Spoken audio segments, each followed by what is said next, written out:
As you may know, or if you also may not know, of the recent attacks against the Black community, I just want to raise awareness of that. There are a lot of things you can do. First, you need to educate yourselves on the situation. You need to bring awareness to your friends and family on what is going on, and continue to sign petitions, continue to support your Black community. Be mindful of what you say and what you do. Please know that if you're silent about this issue, that means you too are complacent about this issue, and you probably aren't.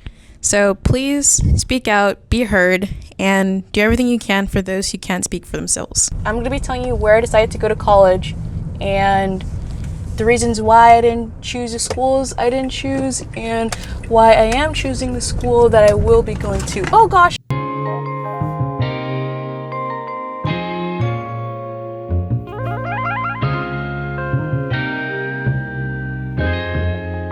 Ryan Little.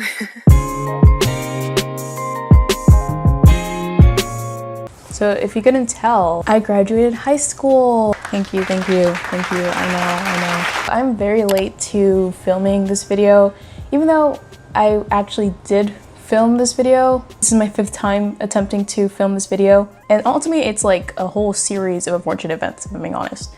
The first time, I had a college update on one of my decisions, so I pretty much just had to redo the whole choosing a college thing. So second time, I tried to bake cupcakes. Then the third time, I think it was bad. 4th time, it was just even worse. So this is my 5th time.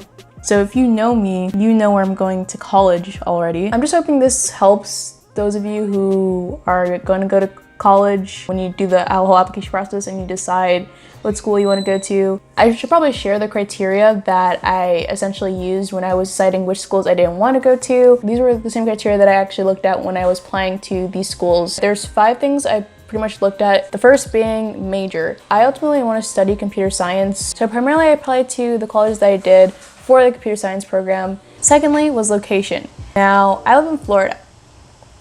I don't want to stay in Florida. I also wanted to be in a place that was more city-like so that I could explore a lot, I had a lot to do while I was in college. And also I could make connections and like get internship opportunities from the location I was in. Now third, this is gonna be controversial in that I looked at prestige and reputation. Prestige, it does not matter in that sense, like that you have to go to some top tier school. It does not. I looked at prestige and reputation in the sense that it pretty much entailed 2 things for me. I would be challenged by rigorous curriculum. I want to be able to fail some classes, succeed in some classes. I don't want it to be a whole easy joyride. Secondly, it entailed that the resources they offered for their undergraduates in terms of research. Now in college, I do want to do my own research. I do want to make sure that the school I am going to will be able to back me up. Private research university compared to a public state university will have more resources than said public state university. 4th was financial aid and money.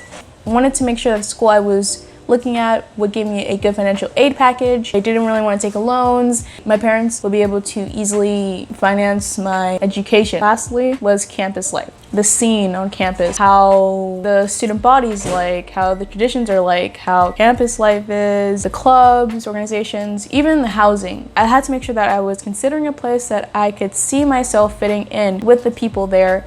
I should probably review the schools that I got in and did not get in. I was rejected at 5 schools, accepted at 12, and waitlisted at 1. I was rejected at MIT, Stanford, Princeton, Harvard, and UCLA.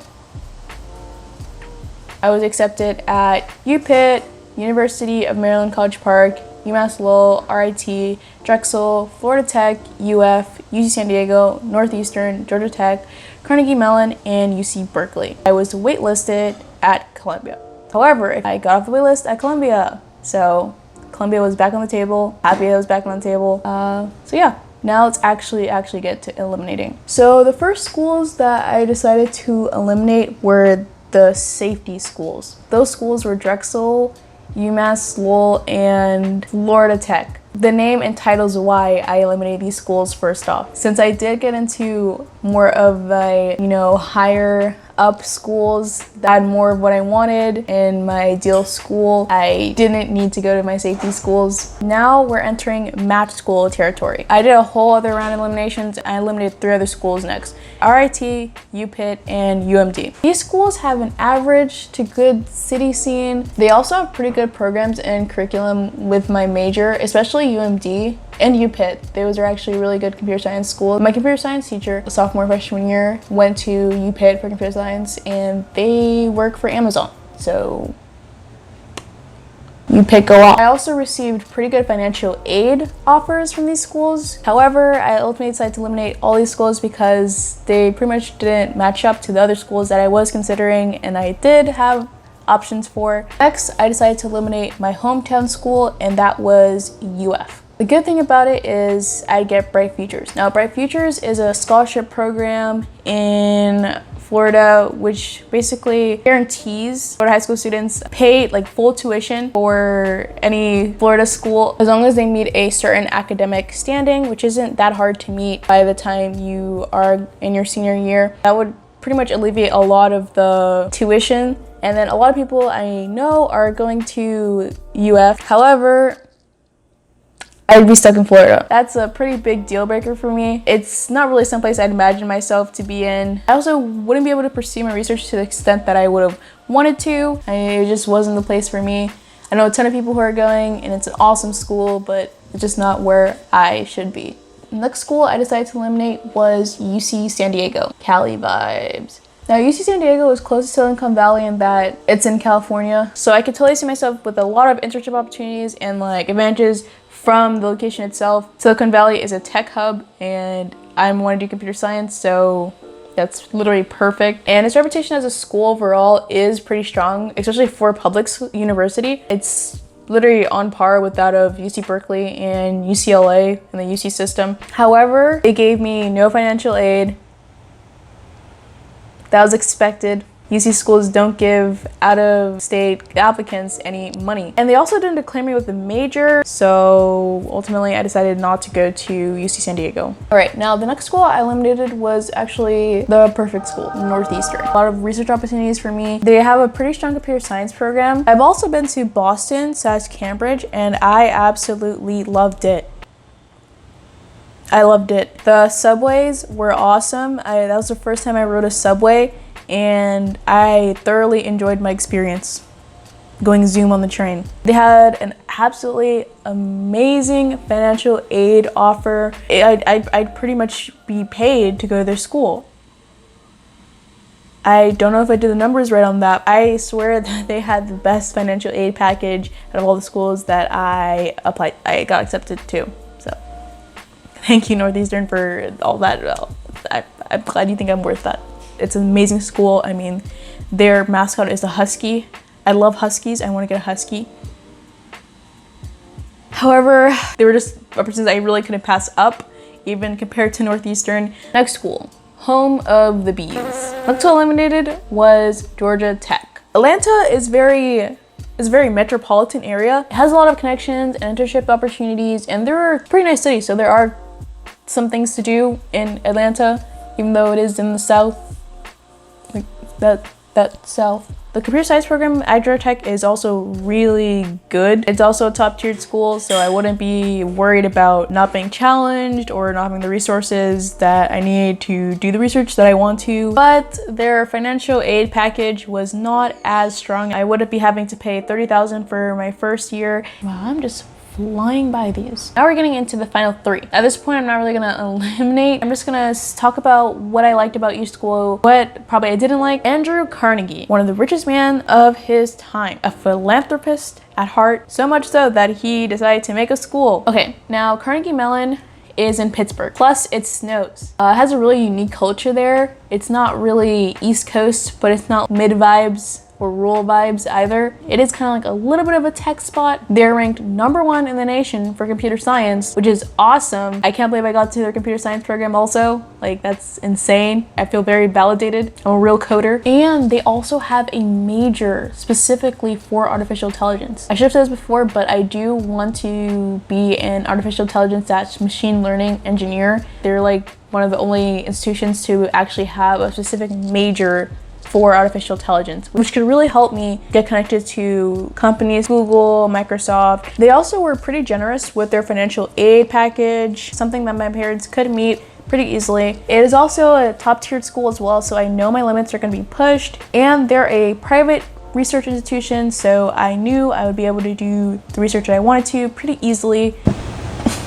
I burped. There's such like a vibrant scene of different people, yet like they're also connected with each other. It's someplace I could definitely see myself in. There's also that really like work hard, play hard vibe there. Big Apple, baby. Okay, now we're looking at Columbia University, the contender. Columbia University is not as well renowned for their computer science program. However, they do have an intelligent systems track. I know I can still be doing artificial intelligence as my concentration. They have a pretty stressful academic environment. They are also one of the strongest research institutions, quite a fact, in the world, and it's in the heart of New York, specifically Manhattan. It's surrounded by these distinct cities like Harlem, Brooklyn, Queens. Literally, there's so much culture in one place. But yeah, there's so much to do in the city. There's Good Morning America, there's Broadway, there's the Met Museum. The core curriculum at Columbia is extremely unique. It's pretty much what makes the Columbia education experience the Columbia education experience. I'm just gonna read off right here exactly what it is because I feel like it says it very nice. So it provides all students with perspectives on ideas in literature, philosophy, history, music, art, and science. So you're not just learning your major, you're learning so much more. As a Columbia engineering student, because that's what I got in for, I'd only be taking a third of the course, so even better, I don't have to deal with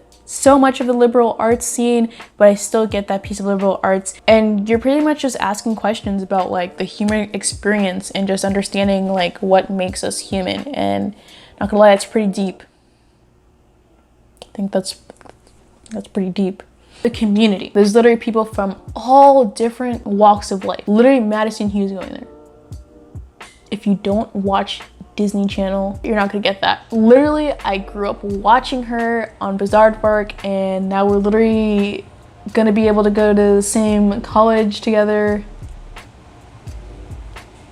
There's also this wide sense of activism on campus. Pretty much, if you go to Columbia, you are an advocate for something, for someone, anything. Also, the student body is kind of intimidating in that you are going to an Ivy League school. There are gonna be people from like socioeconomic levels that are much different from yours, much different from mine, which does lead rise to competitiveness. However, just as much, there are people that want to bring each other up and like fail together and work together. And overall, the traditions themselves are so enlivening. There's literally a spring festival concert, which is pretty much a mini Coachella. And there's the lighting of the trees. There's people sitting at low steps. I think that's really awesome, part of what makes Columbia Columbia. However, the housing is set up weird. There are only singles and doubles. Now, this probably might not be a big deal for some people. My college experience, I wanted to be in at least a triple or a quad. So once I realized that Columbia only had housing that was composed of singles and doubles, that was kind of surprising to me. I thought that was a reflection of what kind of student body was there at Columbia. Like if they were a lot more independent, I don't know, they're not as outgoing as I thought they would be. But it's really not like that. It's literally just the way New York is set up. Now, Columbia also gave me the second best financial aid offer. However, still New York City is really expensive. That's something I did have to consider. The last and final school, the Troy Bolton School. This is UC Berkeley. They did an on-campus visit at my school. Pretty much a representative from Berkeley came, and after that visit, I knew I had to apply to Berkeley, and I did. Now, Berkeley has a computer science program that rivals that of Carnegie Mellon, which I did not know. I literally applied to their computer science program not even knowing that I was applying to a really hard major, but I'm glad I got in. Although it is a public university, it does have strong undergraduate research with amazing faculty on par with that of a private research university, so I wouldn't be worried about my independent project. It's also close to Silicon Valley. Also, it's West Coast, so Cali vibes. There's a ton to explore and do in California. It is a top tier school, so I know I'd be getting the rigorous education that I do want. The campus is pretty lively and energetic from what I've seen. However, I have heard from a close friend of mine that there is like a very competitive environment there. Like people try to like actually come at you, but yeah, that I'm not into. But I mean, I guess there's probably some people that actually, again, It is a UC school, so I did not get any financial aid. Sucks. It would have been financially difficult for my parents to allow me to attend. But yeah, those are the final three. Ultimately, I did have to choose between one of these schools, and I am glad to say that I will be attending college. I was just not one of them. I seemed to lack the basic understanding that my peers just intuitively grasped. But like any late bloomer, I was eager to make up for lost time. So after much consideration, I have decided to attend Columbia University. Woo! Yeah, so I'm going to Columbia.